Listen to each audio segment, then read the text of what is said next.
welcome to the deep dive. You're here because, well, you want to get informed, really understand what's going on, and do it efficiently, right?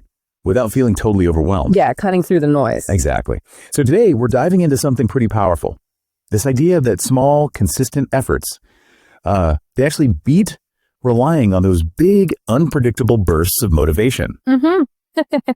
We've got some really interesting material that digs into this. It shows why aiming for just like a tiny 1% improvement each day can lead to some, well, truly amazing results over time. Okay, so let's unpack that. We're exploring this idea, this core concept, that going for just 1% better each day, it's actually more reliable, more effective than, waiting around to feel 100% motivated. Right. It sounds almost too simple, doesn't it? But when you really break down the mechanics, the power behind it is pretty clear. It's all about compounding. Those tiny gains just build and build. Okay, let's talk about that motivation trap first, because I think we all feel this pressure culturally, like you need to be super fired up to get anything done. Oh, absolutely. But the sources we looked at, they really drive home how unreliable that feeling is. One even called it a sugar rush. That totally resonates. You get this intense burst of inspiration, maybe Monday morning, and then Tuesday hits, you didn't sleep well, work was rough, and poof, it's gone. Exactly. Because motivation, fundamentally, it's an emotion. And emotions, well, they're inconsistent by nature, aren't they? They ebb and flow based on mood, energy, circumstances,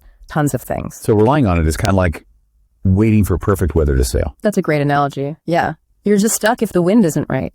And think about all the time, the potential progress that gets lost while you're just, waiting to feel like doing something. Wasted time, basically. Right. Which directly hits on why people listen to us. So they want efficiency. They don't want wasted time. Yeah. So, okay, if motivation is unreliable, what's the alternative? This 1% rule sounds small, almost insignificant. How does aiming so low actually work? How do these tiny gains pile up? Well, that's the magic, isn't it? The compound. Think about it like this. That tiny positive thing you do today, maybe it feels small on its own. Yeah, like barely noticeable. Right. But it builds on what you did yesterday. And it sets the stage for a slightly better tomorrow. Over weeks, months, a year, these small steps multiply. They don't just add up. They compound exponentially. Okay, give me the numbers again from the source. That was pretty striking. Yeah, it really is. If you improve by just 1% each day for a year, by the end of that year, you're not 365% better. You're actually 37 times better. Wow. 37 times. That's huge. It is. It's a compound interest in your savings account, right?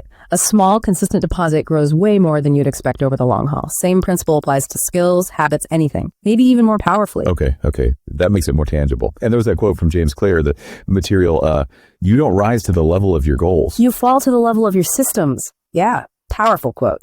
Right. So this 1% thing, it's not just a nice thought. It's about building a system, something dependable that doesn't rely on how you feel moment to moment. Precisely.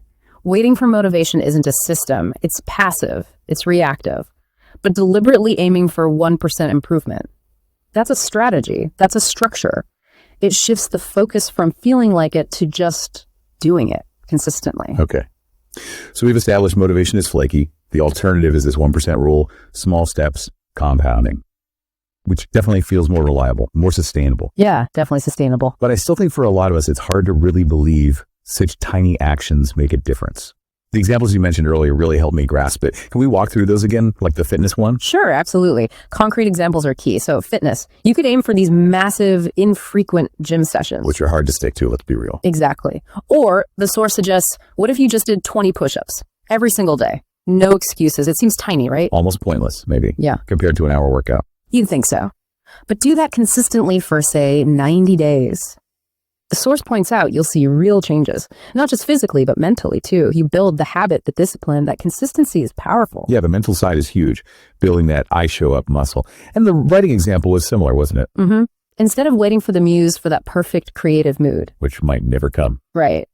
Just commit to writing, say, 100 words a day. Sounds like nothing. Barely a paragraph. Barely. But do that every day for a year. That's 36,500 words. That's a decent chunk of a manuscript.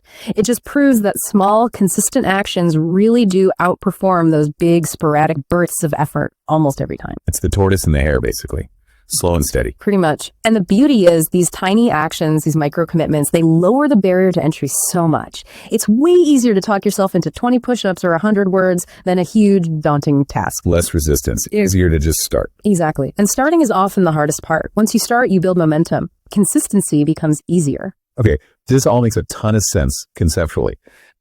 How do people listening right now actually start doing this? today. Our source material had a nice, clear 3-step formula. Yeah, keeping it practical is vital. So step 1, just pick one area. Don't try to overhaul your whole life at once. Is it health, learning a skill, your mindset, maybe relationships? Just pick one focus to start. Okay, one area. Got it. Yeah. Step 2 was make it tiny, right? Yes. Shrink the action. Make it so small, so easy, it feels almost impossible not to do it. The examples were like floss one tooth, not all your teeth, just one. Okay. Or read one page of a book, not a whole chapter. Exactly. It sounds ridiculous, but that's the point. Make it laughably small at the beginning. You remove the friction, the mental hurdle. It's easy to get that tiny win. So you build the habit of showing up, even if the action itself is minuscule initially. Precisely. You're building the consistency muscle first. You can always scale up later once the habit is established. Makes sense. And the final step, step 3. Track it. Track your progress daily. It doesn't have to be fancy. A check mark in a notebook, a simple app. Cross it off on a calendar. Whatever works for you. Why is tracking so important? The source said something like, what gets tracked improves. Yeah, it's about visibility and accountability. Seeing that chain of check marks, even for a tiny habit, is surprisingly motivating. It makes your progress tangible. Like, look, I actually did show up every day this week. Exactly. And it keeps you honest. It also helps you see patterns. If you keep missing Tuesdays, maybe you need to adjust.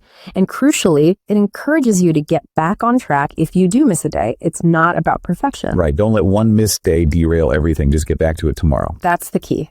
Consistency over perfection. Progress, not perfection. So pulling it all together, the sort of the hard truth here is that real success, lasting change, it usually comes from this steady, consistent, maybe sometimes even boring effort, doesn't it? Not the big Hollywood moments. That's it, exactly. It's often less glamorous than we imagine. We love stories of overnight success, but the reality for most significant achievements is that they're built brick by boring brick, day after day, showing up even when you don't feel like it. Putting in that 1% when motivation is nowhere to be found. That's the core message. Shift your focus. Stop chasing the feeling of motivation and start building the system of consistent 1% improvement.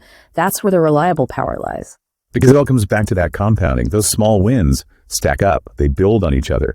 And over time, they really can lead to, well, transformative results. Absolutely. It might not feel dramatic day to day, but look back after a year, 5 years. The difference can be incredible. So for everyone listening, maybe the final thought is this. What's one tiny thing, just one ridiculously small action that you can commit to doing today? Something that compounded over time could move you towards a goal that really matters to you. Yeah, what's that first tiny domino you can push over right now?